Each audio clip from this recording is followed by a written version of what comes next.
আজ আমরা কথা বলবো এমন একটা শব্দ নিয়ে, যে শব্দ যে কোনো মানুষের হৃদয়কে প্রশান্ত করে, দুঃখে সান্ত্বনা দেয় আর সুখে কৃতজ্ঞতা। সেই শব্দটি হল আলহামদুলিল্লাহ। সকল প্রশংসা আল্লাহর জন্য।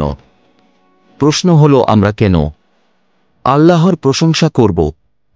কি লাভ আমাদের? সে প্রশ্নের উত্তর খোঁজার চেষ্টা করব ইনশাআল্লাহ। মহান আল্লাহ বলেন, তোমাদের উপর যত নিয়ামত রয়েছে সবই আল্লাহর পক্ষ থেকে। সূরা নাহল 53। আল্লাহ আরও বলেন, তোমরা যদি কৃতজ্ঞ হও আমি অবশ্যই তোমাদের আরও দান করব, আর অকৃতজ্ঞ হলে নিশ্চয় আমার শাস্তি কঠিন। সূরা ইব্রাহিম ৭। এই আয়াতে বলা হয়েছে, সুখে প্রশংসা করা মানে হল ভবিষ্যতের আরও সুখের বীজ বপন করা। রাসূল সাল্লাল্লাহু আলাইহি ওয়াসাল্লাম যখন খুশি হতেন বলতেন, আলহামদুলিল্লাহি আলা নি'মা।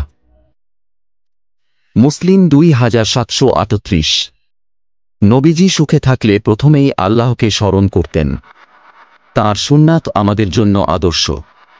এ ব্যাপারে বিজ্ঞান বলছে, গ্র্যাটিটিউড অর্থাৎ আলহামদুলিল্লাহ বলা মস্তিষ্কে ডোপামিন ও সেরোটোনিন নিঃসরণ করে। মেজাজ ভালো হয়, স্ট্রেস কমে, আত্মবিশ্বাস বাড়ে। একজন সুখী মানুষ যখন আরও বেশি কৃতজ্ঞ হয় তখন সে আরও সুখ অনুভব করে। যারা সব কিছুর জন্য আলহামদুলিল্লাহ বলে তারা আরও বেশি শান্তি অনুভব করে। কৃতজ্ঞতা প্রকাশ করলে পরিবারে ভালো সম্পর্ক গড়ে ওঠে। স্বামী ও স্ত্রীর ডিভোর্স কমে, সহানুভূতি বাড়ে। সাধারণত আমরা আল্লাহর নিয়ামত পেলে, সুখে থাকলে প্রশংসা করে থাকি। তবে কষ্টে ও দুঃখে থাকার সময়ও আলহামদুলিল্লাহ বলা উচিত। তার কারণ আল্লাহ বলেন, আর আমি অবশ্যই তোমাদের পরীক্ষা করব ভয়, ক্ষুধা, জানমালের ক্ষয়ক্ষতির মাধ্যমে ধৈর্যশীলদের সুসংবাদ দাও। সূরা বাকারা 155। যারা কষ্টেও ধৈর্য ও কৃতজ্ঞতা ধরে রাখে তারাই সত্যিকারের সফল। রাসূল সাল্লাল্লাহু আলাইহি ওয়াসাল্লাম দুঃখের সময়েও আল্লাহর প্রশংসা করতেন। রাসূল সাল্লাল্লাহু আলাইহি ওয়াসাল্লাম বলতেন, আমি কিভাবে কৃতজ্ঞ বান্দা না হই? আমি কি আল্লাহর কৃতজ্ঞ বান্দা হতে পারি না? বুখারী 1130। তিনি জীবনের নানা দুঃখ কষ্টেও কখনো আল্লাহর প্রশংসা বন্ধ করেননি। হযরত আইয়ুব আলাইহিসসালাম বহু বছর অসুস্থ ছিলেন, ধন সম্পদ হারিয়েছেন, তবুও প্রশংসা করেছেন। আল্লাহ বলেন, নিশ্চয়ই আমি আইয়ুবকে পেয়েছি ধৈর্যশীল, তিনি ছিলেন আমার প্রতি অনুগত ও নিবেদিত বান্দা। সূরা সাদ 44। আইয়ুব আলাইহিসসালাম বলেন, রব্বি ইন্নী মাসানিয়াল দুররু ওয়া আনতা আরহামুর রাহিমিন। হে আমার প্রভু, আমি কষ্টে আছি আর তুমি সর্বাধিক দয়ালু। সূরা আম্বিয়া 83। হযরত ইউসুফ আলাইহিসসালাম সব কষ্ট পার করে মিশরের সম্মানিত মন্ত্রী হন, তখন বলেন, আলহামদুলিল্লাহ যিনি আমাকে কারাগার থেকে মুক্ত করেছেন। সূরা ইউসুফ 90-100। প্রতিটি কষ্টের পর তিনি আল্লাহর প্রশংসাই করেছেন। হযরত ইব্রাহিম আলাইহিসসালাম আগুনে নিক্ষেপ হয়েও বলেছিলেন, হাসবুনাল্লাহু ওয়া নি'মাল ওয়াকিল। আল্লাহই আমার জন্য যথেষ্ট।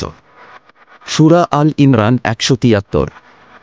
রাসূল মুহাম্মদ সাল্লাল্লাহু আলাইহি ওয়াসাল্লাম তায়েফে দাওয়াতের কাজ করতে গিয়ে তাকে অপমান করা হয়, পাথর ছুঁড়ে মারায় রক্তাক্ত হন। শহরের শিশুরাও তামাশা করে। তখনও তিনি আকাশের দিকে তাকিয়ে বললেন, যতক্ষণ তুমি আল্লাহ আমার প্রতি অসন্তুষ্ট নও আমি কষ্টকে তো কিছুই মনে করি না। ইবনে হিশাম সিরাতুন নবী। এটাই শ্রেষ্ঠ প্রশংসার প্রকাশ, কষ্টেও আল্লাহর প্রতি ভালোবাসা। হাদিসে এসেছে, উহুদের যুদ্ধে হযরত আনাস রাদিয়াল্লাহু তাআলা আনহু এর চাচা হামজা রাদিয়াল্লাহু তাআলা আনহু শহীদ হন। তাঁর শরীর ক্ষতবিক্ষত অবস্থায় পাওয়া যায়, তবুও তাঁরা বলতেন, আলহামদুলিল্লাহ, লা ইলাহা ইল্লাল্লাহ। আশদুল গা আবা ইবনে আশির এক গবেষণায় উঠে এসেছে, আমেরিকান সৈনিকদের মধ্যে যারা মানসিক আঘাতজনিত চাপজনিত ব্যাধিতে আক্রান্ত হন তাদেরকে গ্র্যাটিটিউড জার্নাল কৃতজ্ঞতার ডায়েরি লেখার নির্দেশ দেওয়া হয়, যার ফলে 80% রোগীর মানসিক অবস্থা উন্নত হয়। আত্মহত্যার প্রবণতা 65% কমে যায়। কষ্টে আল্লাহর প্রশংসা করলে তিনি পরীক্ষা উত্তীর্ণ হওয়ার তৌফিক দেন। কষ্টে কৃতজ্ঞতা মনের প্রতিরক্ষা দেয়, মস্তিষ্কে সুস্থতা বজায় রাখে। যে মানুষ সুখে হাসে আর দুঃখে চুপ থাকে সে কৃতজ্ঞ নয়, কিন্তু যে মানুষ কষ্টেও বলে আলহামদুলিল্লাহ সে আল্লাহর আসল বান্দা। যে সব কিছু হারিয়ে ফেলে এবং তার মুখে যদি আলহামদুলিল্লাহ থাকে, জান্নাতে তার জন্য এমন পুরস্কার আছে যা চোখ কখনো দেখেনি, কান শোনেনি, মন কল্পনাও করতে পারেনি। সহিহ মুসলিম। যদি ভিডিওটি আপনার ভালো লেগে থাকে তাহলে একটি লাইক দিন, কমেন্ট করে আপনার মতামত জানান এবং এমন ইসলামিক ভিডিও পেতে সাবস্ক্রাইব করে পাশে থাকুন।